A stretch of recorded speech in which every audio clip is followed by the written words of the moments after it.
Thank you, Tammy Sue Bakker. And we're so excited today to have Lieutenant Colonel Robert Maginnis back with us today. Yes, we are. And, oh, wow. He is a strategist at the Pentagon. He's a former vice president for policy and now a senior fellow with the Family Research Council in Washington, D.C. He spent a year on the DMZ separating the Koreans and visited Hong Kong. Lieutenant Colonel Maginnis traveled and worked throughout Asia from near Russia's east coast to Japan to the Korean Peninsula to the Southeast Asia and Australia. He has almost spent 30 years of national media experience as a columnist, a Fox News military analyst, and is an on-air commentary for multiple radio networks. Lieutenant Colonel Maginnis is the author of 7 books, his latest being Collision Course, The Fight to Reclaim Our Moral Compass Before It's Too Late. Welcome back to the program today on day 2 with Robert Maginnis. Yeah. Good to have you here. And yesterday was a great, great program. Yes. And in the Collision Course book, you talk about the anti-Christian sentiment that is persuasive on the left. Are we seeing persecution on the rise in America now? Well, I think anyone that is, in the culture and is open about their faith is beginning to see just that, Pastor. I would argue that the big cities that have shut down churches while allowing the box stores to remain open and other facilities, are showing the bias against people of faith. And so, yes, we are seeing that. They've taken God out of our public schools.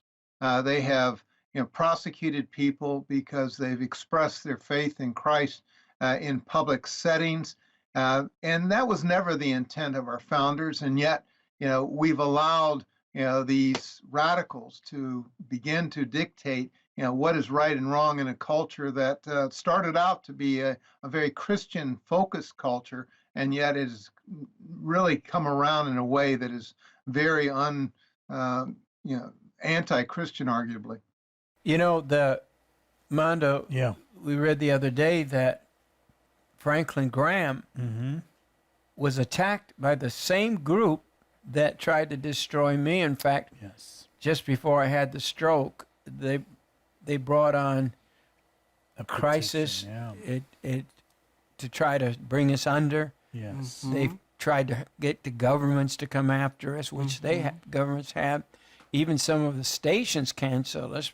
Most of them, one put us back on, and we didn't lose that much. But it's sad because we lost some Christian stations who were frightened by the left. Absolutely. I want to give you the rest of the article that we read yesterday. According to CBN News, the article reads like this: a group called the Secular Coalition is urging Biden to retract President Trump's protection for people of faith. They want Biden to restore restrictions on religious institutions in regards to political speech and birth control, and to stop faith-based organizations from accessing government funds. Basically, they want to muzzle and sideline religious institutions. Now get this last part. Democratic Congresswoman Jackie Spear even said recently it's time to call Republicans the terrorist right. This is just part of the article of what you're talking about, the cancel culture, canceling Christianity right now from every platform. They are wanting to deprogram Christians from what took place in 2016. And I say this, according to CBN News, let me just read you this article. Lara Logan on calls to deprogram conservatives. This was never about Trump. Question is, how are we going to almost deprogram this people who have signed up for the cult of Trump? And the quote, this article goes on and saying their whole agenda is to deprogram Christianity away from the culture. They are now calling Christianity a threat to the United States, but the cancel culture wants to eliminate anyone that is standing in their way. One of them being you, this ministry. Another one that is big out there is your friend, our friend, Franklin Graham. And they are targeting Mike Lindell, as you saw a few days ago, his organization, his ministry, for example. But Franklin Graham is a pillar of our Christianity, and his father was the great Billy Graham, probably the greatest evangelist of all time, besides Jesus. And it's just that they literally got signatures, thousands of signatures, to remove Franklin Graham from his father's ministry and from his ministry, Samaritan's Purse. And that's evil. Yes. You know, I grew up in Christianity. I was born in a Christian home. And, you know, I was taught, love your neighbor as yourself.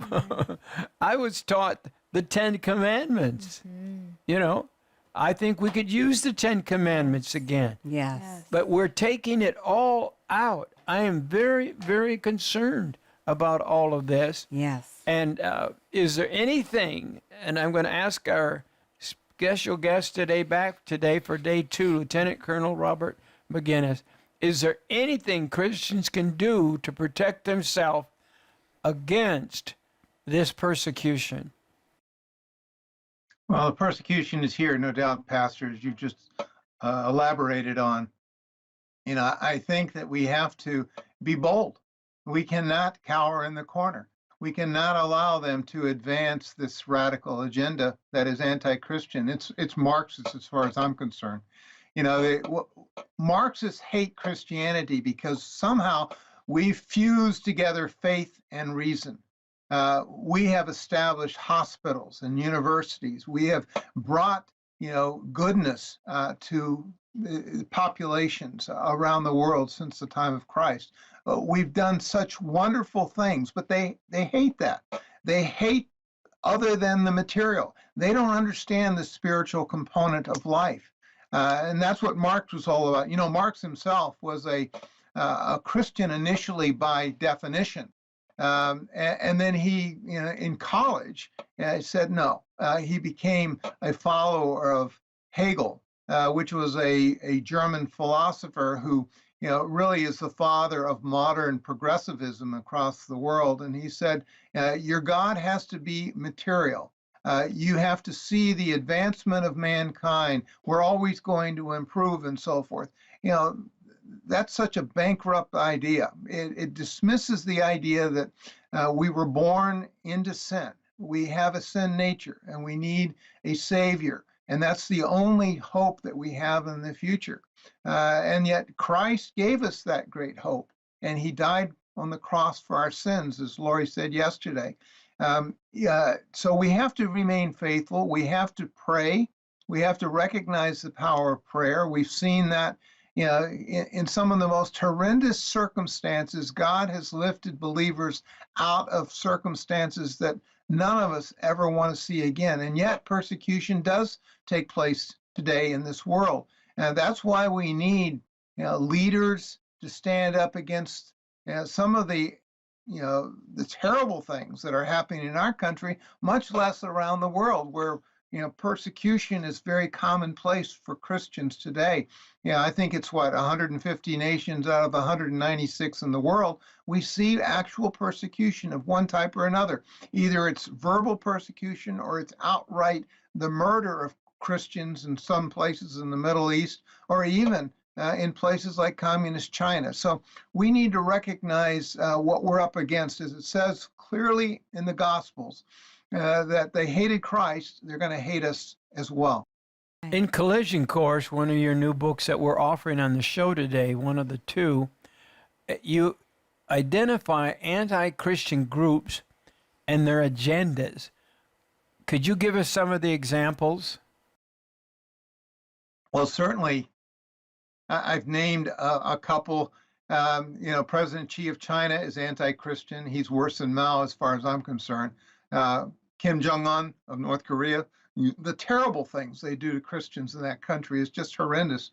I would argue, Dave Barton, you put together a booklet, and so did we at the Family Research Council, on all the anti-Christian things that Barack Obama did.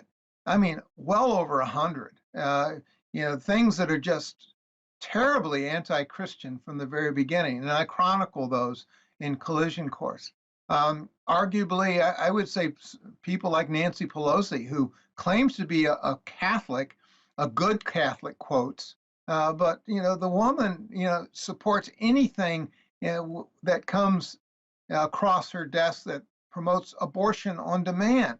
And of course, I believe it's very clear in Scripture that God loves us from our mother's womb, and to rob America of the millions of young babies that should be alive today, I think is an abomination, and I think that's in God's word. It's very clear, and then of course the despicable things they do with regard to the institution that God formed in Genesis, that the institution of marriage and family, and how they're trying to destroy this. These are things that in our culture we are beginning to see total disarray. The last remaining institutions that have not been destroyed by the left are family and faith. And of course, that's why the pressure is on. They've already co-opted, the media, government. Certainly they've co-opted, I would say, the economy to a large degree. There are other organizations that are promoting this, of course. You have large corporations, you have nonprofit organizations that are clearly anti-Christian.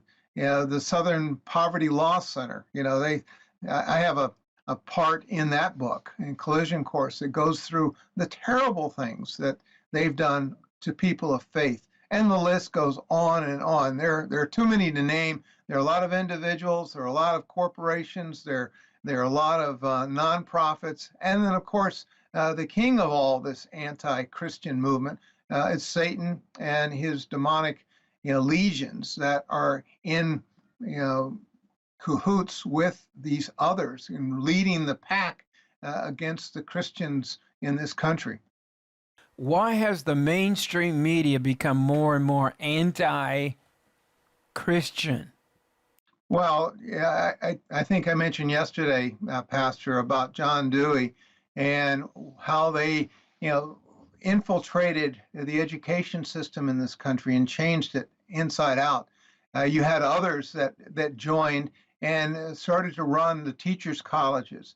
And so they took over the journalism schools in America. You just look at who funds the journalism schools in America.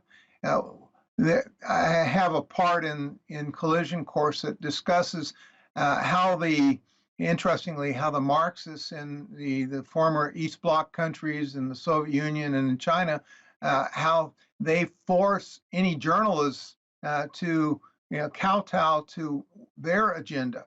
And of course, in this country, we found the manipulation by the Chinese communists. There are many reports, and this will come out in my new book, many reports indicates that if you want to have access to the markets in China, you don't say anything bad about the Chinese. And oh, by the way, you don't promote anything that Chinese communists don't want you to promote in your country. So we find the moral degradation, I think, within the pop culture, within the Hollywood, and then of course the high-tech companies. They want access to the Chinese 1.6 billion people, and the way they get access is kowtowing, allowing the editors and the propagandists to use their mediums, whether it's Twitter, Facebook, or whatever, in order to promote ideas that are contrary to what, where our nation started as a Christian nation. And then, of course, they rewrite our history. There's Howard Zinn. He is the author, and he's died a number of years ago, the author of most of the history books used in our public schools. Now, he was a communist, a Marxist. And, even interviews that I read, indicated that he twisted history to fit his own agenda. We find that in our public education systems. We find it in our journalism schools. We find it in the teachers' colleges. These institutions have been taken totally captive by the left. And it's to a certain degree because Christians have abandoned those institutions long ago. And we've established our own education system so that we train young women, young men to love the Lord and to be truthful in their reporting and in their education. It's an alternative approach, but to try to recapture these is going to be not impossible, but very difficult. You write in your books, what is the difference between Christian nationalism and Christian anti-Semitism? I'm not sure.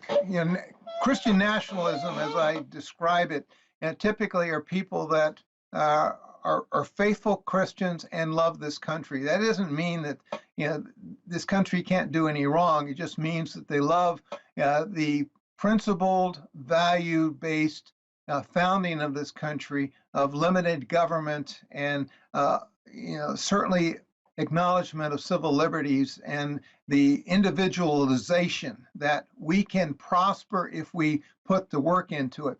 These are things that Christian nationalists often think. Now, I know the left will try to turn that definition on its head and say, no, you're basically white supremacist and so forth. That's not true, but that's what they often say. Now, I don't think that you find that people that are true Bible believers are not anti-Semitic.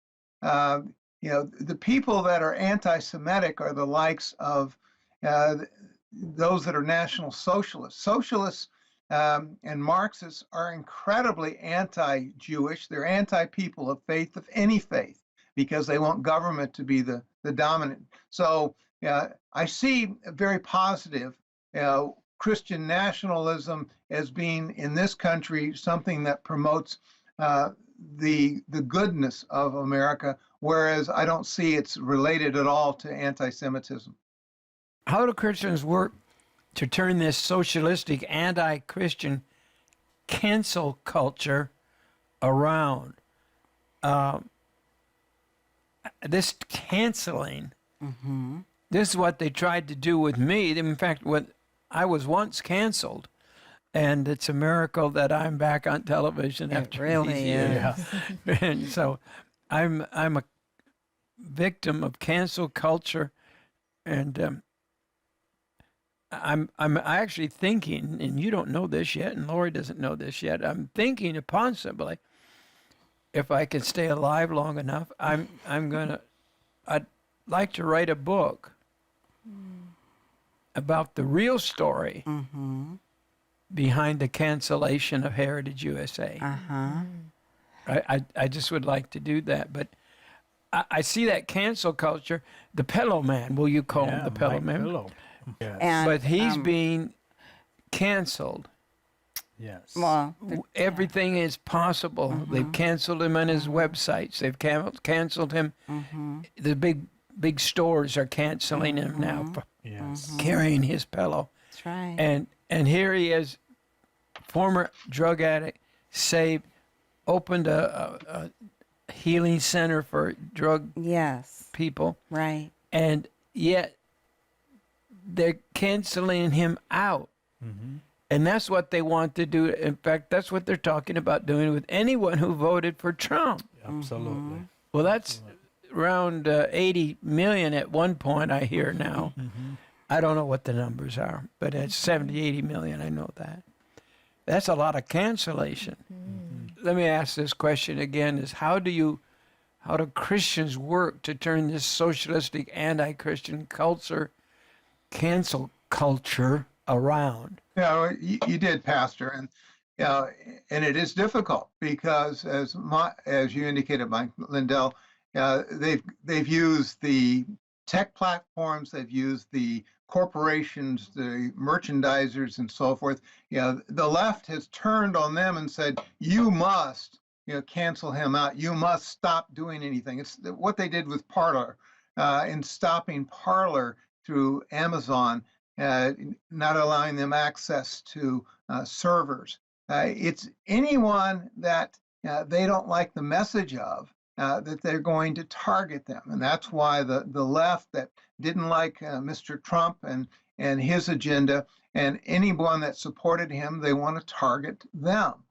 So it's really a matter of what your message is. If your message for a Christian is that of Christ and forgiveness and grace and so forth, the left doesn't want to tolerate that, and they'll come after us.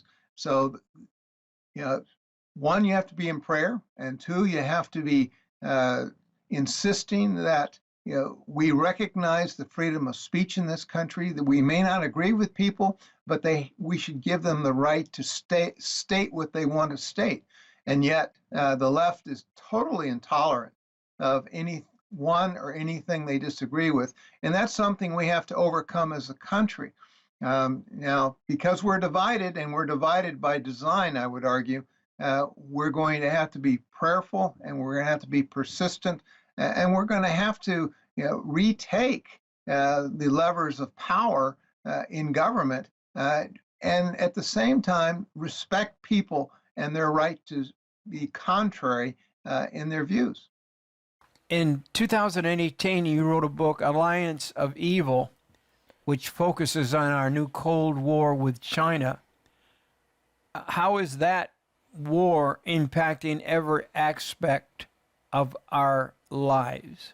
Well, we are in a new Cold War with China, and arguably with Russia, but mostly with China. Keep in mind, we fought the first Cold War from about 1947 to the crumbling, the lowering of the hammer and sickle over the Kremlin in 1991. And it was a time of great tragedy for the world, where the world was divided between those that are aligned with Washington and those that are aligned with the Kremlin. Today, though, we find a very different enemy. The communist Chinese are indeed our enemy. They call us their enemy, as we see it very clear in their own writings and in their statements. The Cold War that we're engaged in with China is intended to remake America, to make America a footstool for the world, for the Chinese to dominate. We're fighting that war on four fronts right now. Ideologically, they've taken captive a lot of our schools.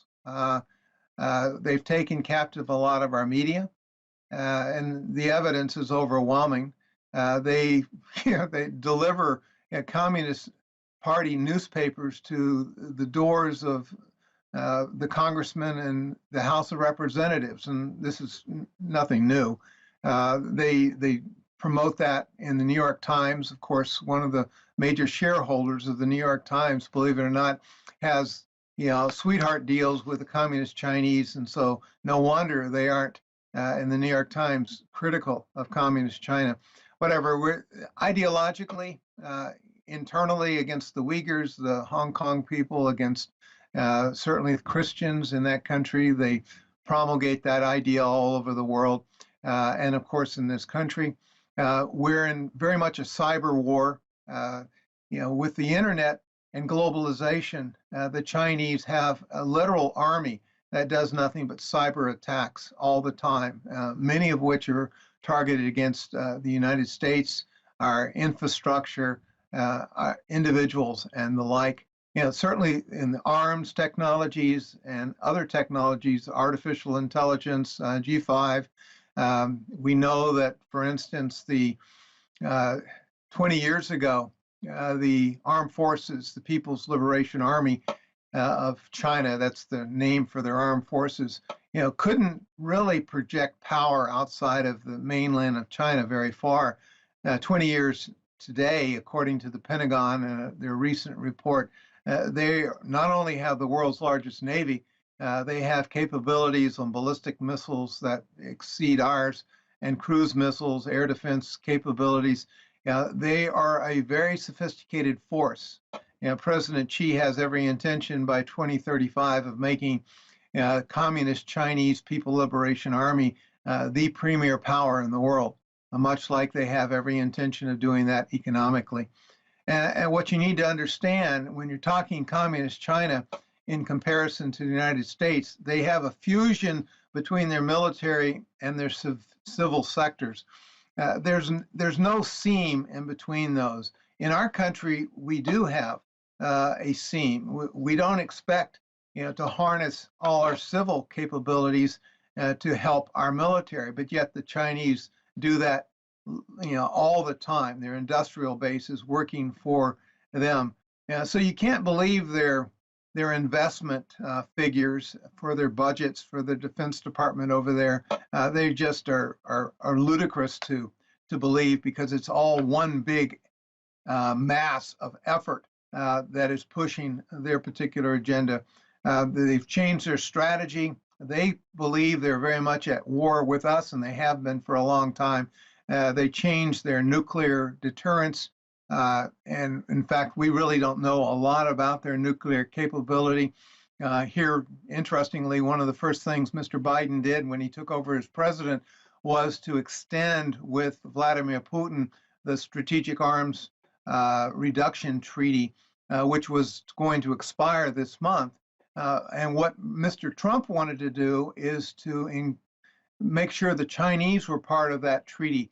Oh, well, Mr. Biden has no intention of forcing the Chinese to do that. I think that is a critical and a myopic response, because the Chinese have a nuclear ballistic missile program, strategic bombers, and more submarines than we have, and has the ability to do things that we just aren't able to track like we can with the Russians because of the START treaty.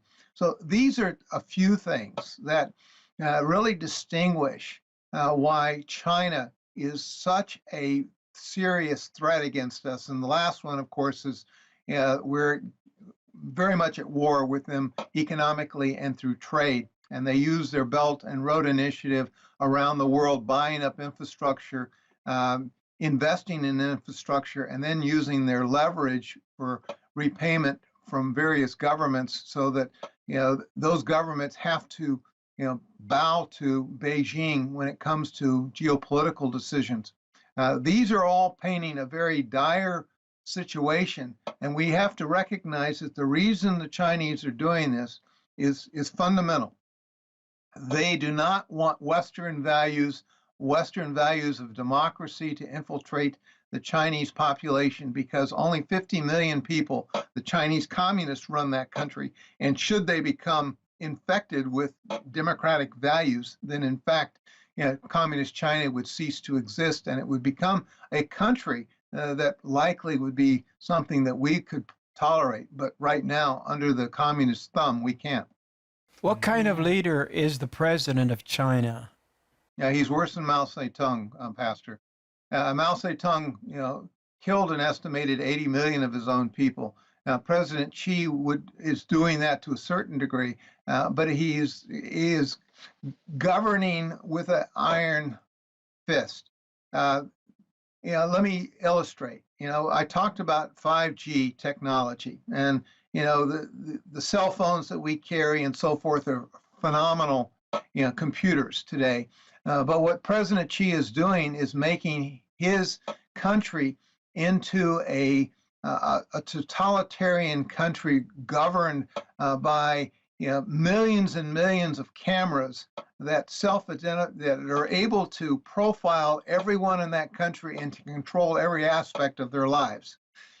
He is totally against people of faith. That's why they have re-education camps for the Uyghurs, who are often in slave labor production camps that make goods that are shipped into this country at a premium for China, robbing us, of course, of our jobs.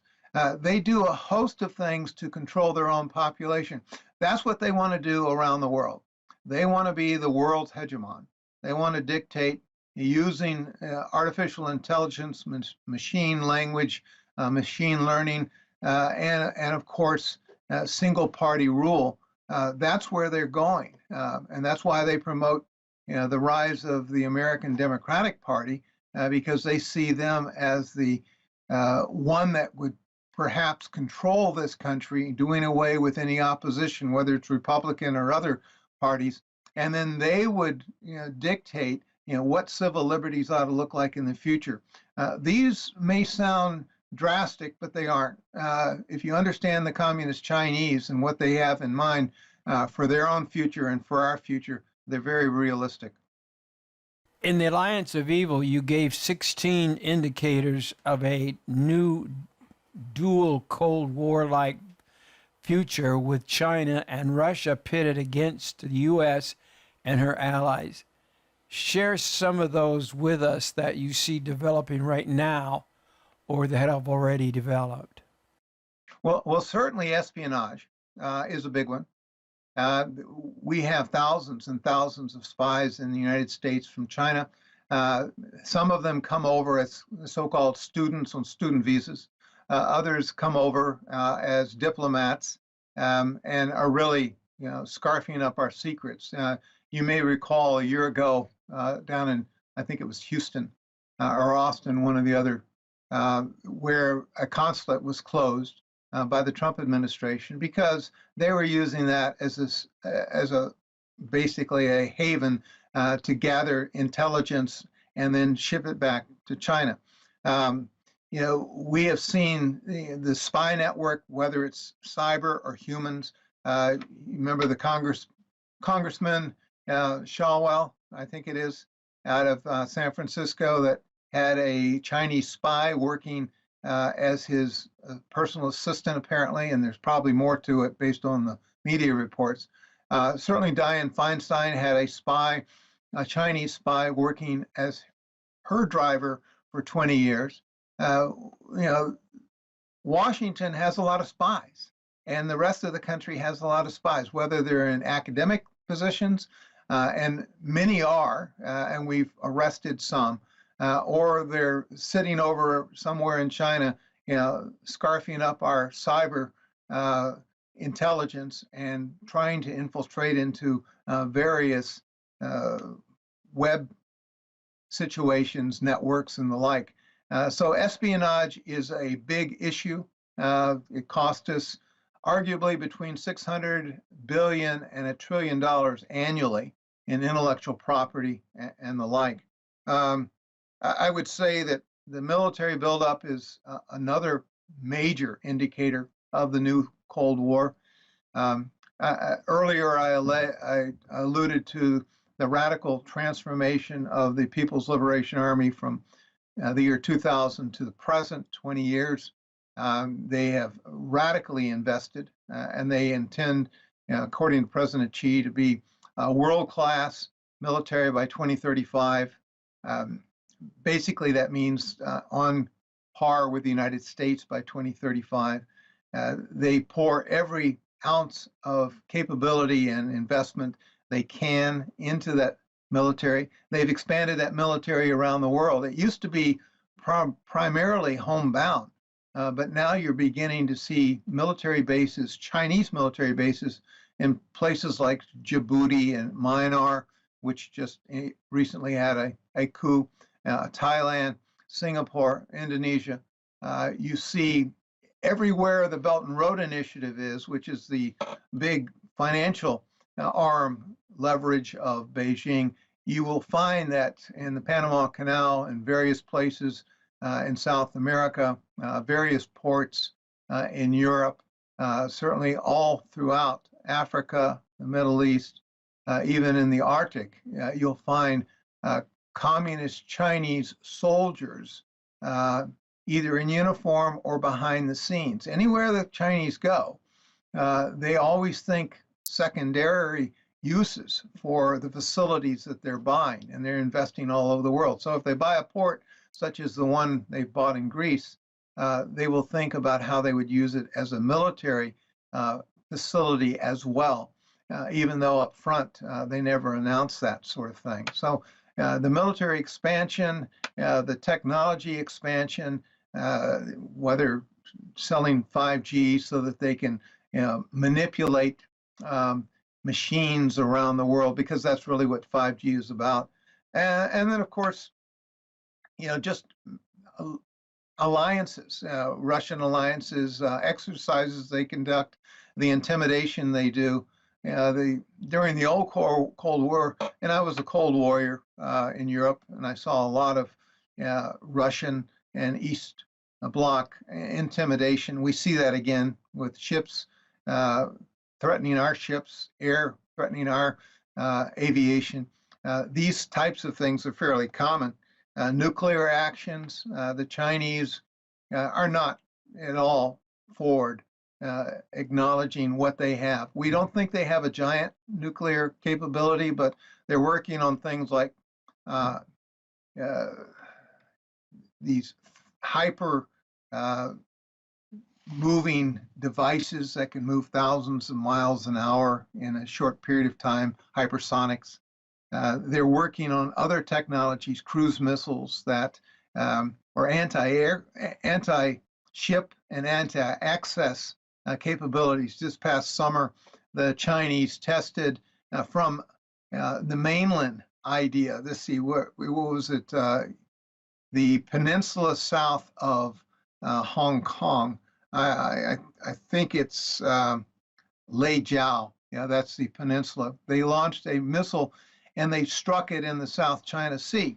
Well, that was a message to us because we've tried to maintain freedom of access throughout the South China Sea, and yet the Chinese have claimed using what they call the 9-dash line.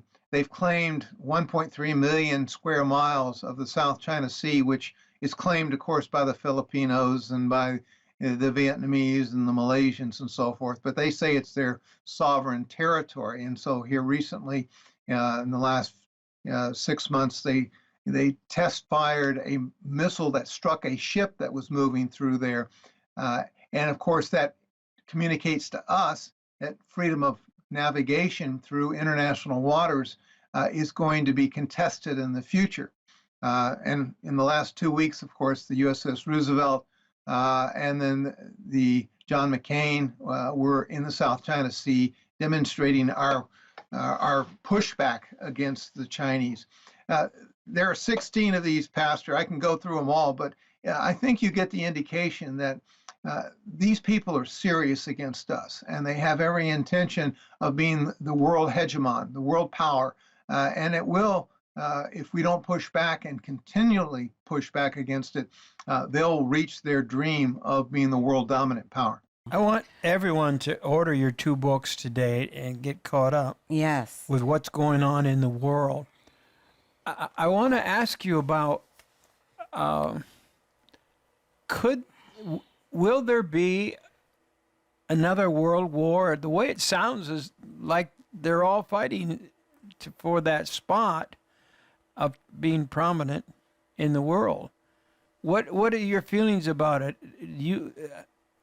I don't know what kind of information you have of what's really going on out there in the world, but do you see any one nation particularly trying to fight for prominence in a world war? Well, China is, of course, poses an existential threat against the United States. I don't really see that Vladimir Putin has the wherewithal, though he has the nuclear arsenal that's rather capable.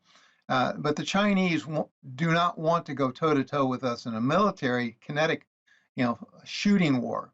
They'd prefer to use irregular warfare operations to win. And that's why they're using economics, cyber. They're contesting us ideologically. And so they're infiltrating the United States through other means to change our population to become more favorable toward the Chinese. And of course, they're buying things up all over the world so that they dominate geopolitically. World War III, if it happens, will not be like World War II or World War I. It will be very different. And the Chinese argue since Leo Powell, back 30 years, that they have been in war with us anyway. It's just a matter that we haven't recognized that war. They are using every means they can to compete against us and to undermine us. And we've unfortunately been rather naive about fighting this war. We gave them our middle-class jobs, and our factories,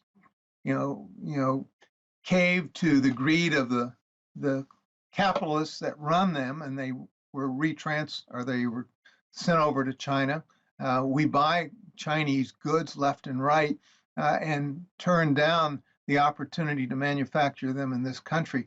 These are things that they're gradually, and have been for decades, becoming very effective. We welcome the Chinese into the World Trade Organization, and yet they don't abide by any of the rules. So China has gotten a pass for a long, long time. And meanwhile, it's been waging a war on a number of fronts, the four that I've pointed out, and they're going to continue to do so until we get the wherewithal to push back. Now, arguably, President Trump, back in 2017, when he wrote his national security strategy, understood well the existential threat posed by the Communist Chinese, and that strategy, which remains, still the strategy of the United States, and the National Defense Strategy, which, of course, echoed that national security strategy. Those all said, yes, China is our primary threat, and Russia a secondary threat. We have issues with the likes of Iran and the likes of North Korea, but they just pale in comparison to those broader threats. And the Chinese have every intention of being the world's superpower by 2049, and we're rapidly moving in that direction. And they're getting their way to a certain degree because our corporate leaders, want access to that massive market over there, and our ideological leaders in this country have either been bought off or have caved to the likes of the Marxist leaders in Beijing.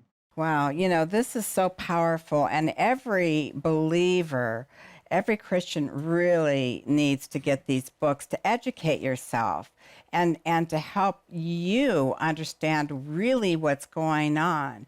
And the mainstream media, of course, is not giving this type of information. I love in this book, Alliance of Evil, Russia, China, the United States, and a New Cold War. Has the mystery of the end times finally arrived, is the question you ask on the front of this book. And here it is in chapter 7, China, Russia, and the U.S. in the prophetic end times. This is excellent, and we need to be educated as believers and not just, run around going, well, even though it's true, Jesus loves you and all that.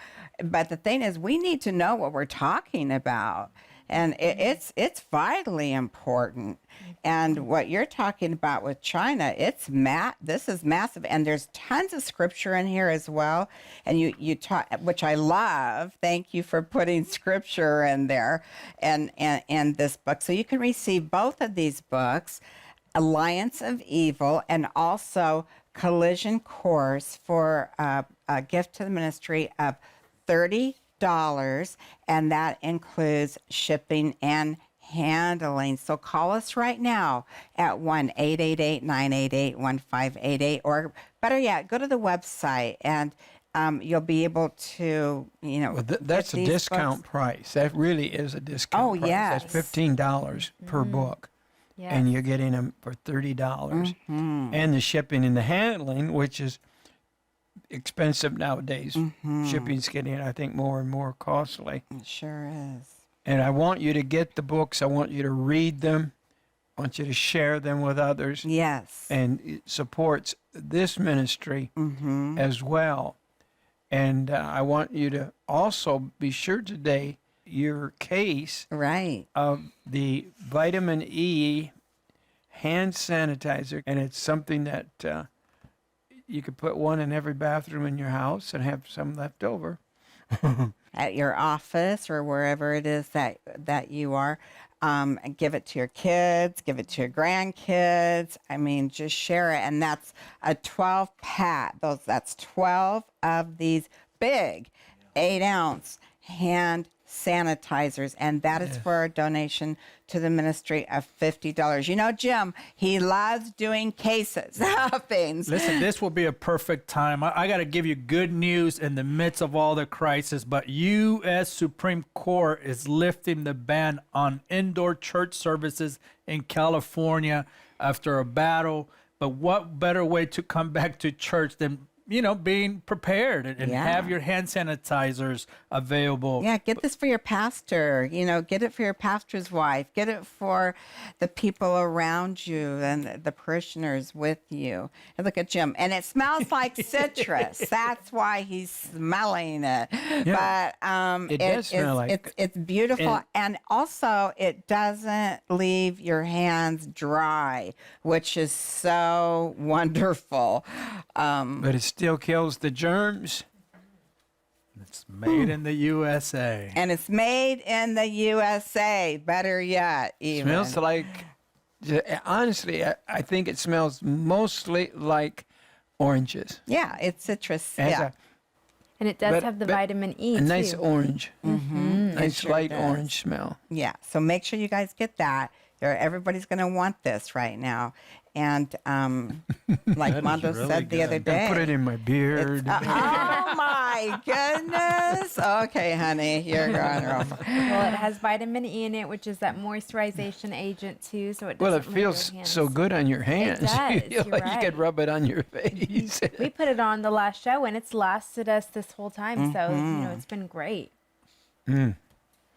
Well, so for just $50, you get a dozen bottles of the big bottles. Those are big bottles. Yeah, They're not bottles. small bottles. And a little goes a long way. So that'll last you a while. 8-ounce bottles. So for a donation of $50 to the ministry, shipping and handling is included. Make sure you either call or go to the website. And why don't you do it right now? Give us a call, 1-888-988-1588. Or you can go to the website, jimbakkershow.com. I was wondering as we were talking to Lieutenant Colonel Robert Maginnis about the EMP bomb. Would China ever be tempted to use that because it would not blow us up, but it would stop and, of course, it would kill Americans? And could that be an alternative type of warfare that you're talking about that the wars won't be like the First and Second War? Well, it is obviously a possibility, Pastor. I think that the Chinese do not want to have to go that far. They want to use their economic leverage, their cyber leverage. They want to use their ideological leverage. Turn a country in the direction that it wants it to go, so it can manipulate that country without having to use these killing mechanisms or these destroying mechanisms. If we could have won World War II without destroying Berlin and the countryside, I think that would have been something far more favorable. The Chinese communists think like that. They think long term. And so they're going to use every tool they have in order to turn this country into one that they can manipulate for their own purposes. And globally, of course, if they can take over the entire world, which they would like to do, and then to make us all servants, serfs of a new communist regime globally. I don't think if you read their literature, which I do, that is too outlandish of a possibility in the future. We've elected a leadership now that wants to turn America basically into socialism. Is that too radical? No, I don't think it's too radical. It comes down to understanding the isms, socialism, communism, Marxism, and the like. I look at our new vice president. She was the lover for Willie Brown, who was the San Francisco mayor, who interestingly hosted or sponsored as one of a number of sponsors a communist meeting in the Bay Area, or maybe it was San Jose. I write that in my new book. Her own sister was literally at Stanford, very much in a relationship with someone that's a professed communist. Her own campaign director this past summer was someone from Haiti who happens to have radical views that arguably are Marxist. Her own husband, who's an attorney with a global franchise, has many relationships with communist Chinese as in suits or in representation by members of his firm. The list just goes on and on. Arguably, the progressives are just one step away from outright socialists, like Bernie Sanders, who is a progressive. But the problem for socialists and progressives is that by themselves they never work. They have to harness themselves to big government and the strong arm of government, and that's what forces them into a communist type of regime, because most people don't give up private property without a fight. Most people don't give up civil liberties without a fight. And so if you want true socialism to come into a country, then you ultimately have to use the strong arm of government. And that really is what communism is all about. And I address this in my new book, not as much in these past books, though. But your new book is coming out. Give Me Liberty, Not Marxism is the name of the new book that is he's working on right now. Well, just like we were talking, Pastor, a lot of Americans don't understand the distinction amongst these isms. I wrote an entire book on progressivism. Then I go in to explain what socialism is and what Marxism, and the kind of the history behind that. How do they come to our country? We've had elements of socialism and Marxism in this country, even communism in this country historically, but most Americans have no idea about that. So I go into that. I go into where are the Marxists in this country? Are they behind the revolution? And I make a compelling case there. Then I outline 8 different, what I call proxies, entities that are behind the current Marxist revolution in this country. I've alluded to some already. Communist China is very much one of those proxies. But then, of course, you have secret societies. You have the violent subversives, the Antifas of the world. Then you've heard about the Great Reset. Really, the Great Reset is a tool by these Marxists to reconfigure the world and to destroy our key institutions, to take away our civil liberties, and of course bring us to one world government, a new world order. The pieces really fit together. And then I conclude with, what do you do about this? How do you reverse it?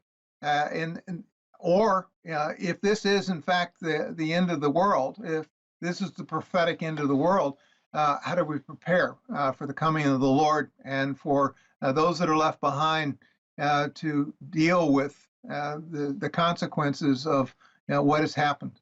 So it's a action-packed. Tom said it's my best book. I don't know, but I don't hold back on this one. I really go after them. Well, we're sure glad to have you on our show today, That's and we want exciting. everyone to order these 2 books Yes. today on the show. A gift to the ministry of $30 for both books, and that includes shipping and handling. And if you can, I would go ahead and get the the bundle, the Yes, there's a bonus bundle, and that's you're going to receive 4 books total. That's 2 Collision course books and 2 Alliance of Evil books for a donation of $50, which includes the shipping and handling. And my suggestion is that you would give these to your pastor or your Sunday school teacher or your, whoever is in leadership, and they will be grateful for this to help educate them in what's going on today. We have 2 $50 offerings today, and that would be good for everyone possible to give that $50. That's a Jubilee offering. That's right. And anybody that needs a Jubilee, that's the setting free. Amen. And I'll tell you, we all need, I think, to be set free. Yes. But consider sending $50 today, would you? And get 4 books. Yes. Yes. Or you get your case of hand sanitizer, a dozen of the large bottle of hand sanitizers. So let's do a Jubilee today, and everybody that possibly can give $50. Yeah. Do it and be a part of keeping the ministry strong during these days. These are very perilous times. Yes. And But it's vital. Jesus is coming. Yes, he is. The King is coming. Amen. Yes, he is. When I was many years ago now, one of the number 1 songs was "The King is Coming." Do you remember that song? The King is coming. The King is coming. Sure did. And He we really thought he was is. coming back then, but I'll tell you what, we are close to the coming Boy, of the Lord. are we So ever. be encouraged. Yes. The King is coming. Amen. We want to thank Lieutenant Colonel Robert Maginnis for being with us today. Yes. And I want you to never forget that God loves you. He really does. Bye-bye for today. Bye-bye. We love you.